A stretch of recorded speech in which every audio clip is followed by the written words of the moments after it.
I had hoped that the harassment campaign against me would abate or would reduce.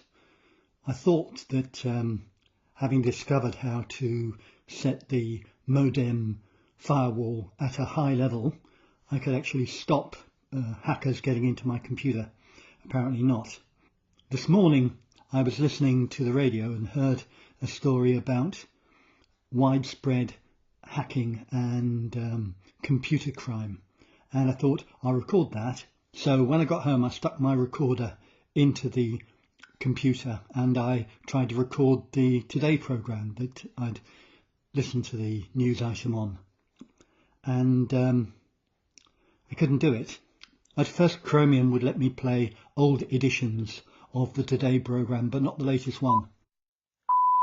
It's 6 o'clock on Monday the 17th of April. Good morning. This is Today with Michelle Hussain and John Humphreys. I tried different browsers. I tried the Ubuntu browser.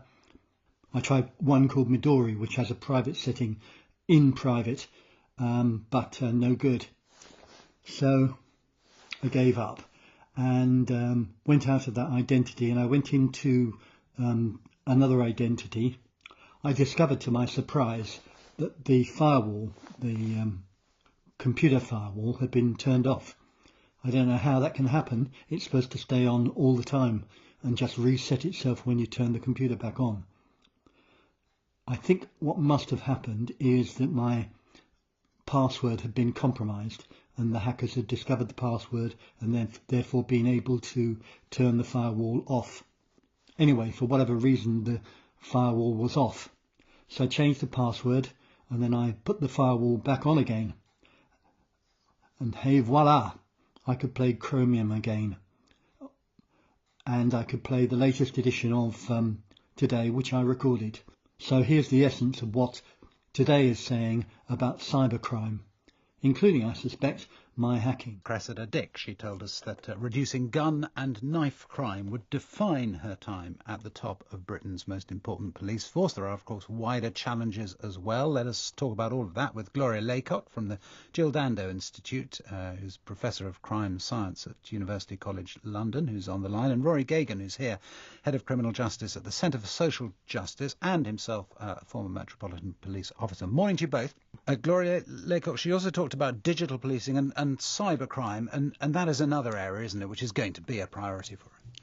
Absolutely. It's already a major issue for the police, and it's going to get worse a long time before it gets better.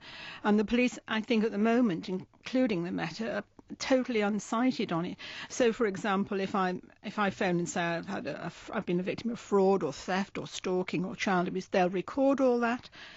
But all those offences could be cyber fraud, cyber theft, cyber stalking and so on, and they won't really necessarily mainline on that. So it's not so obvious. I mean, the whole Crime Survey for England and Wales last year had to go through a particularly special exercise to find out that there were 5 million victims of cybercrime, on which the police were largely unsighted.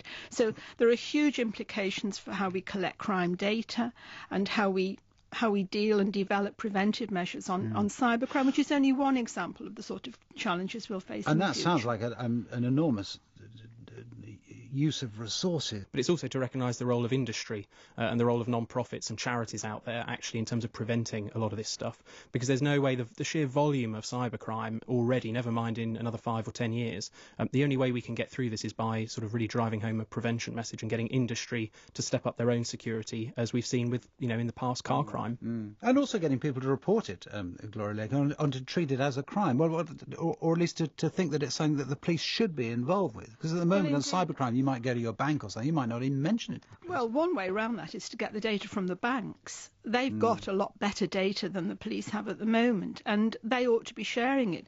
The Data Protection Act is one of the banes of my life. It's about protecting data and not people. We really need to take a whole different and radical view of how we share data.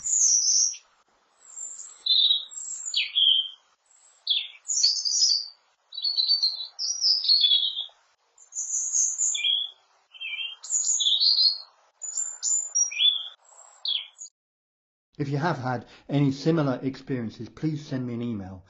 I'm looking forward to hearing from you. Thank you. Bye-bye.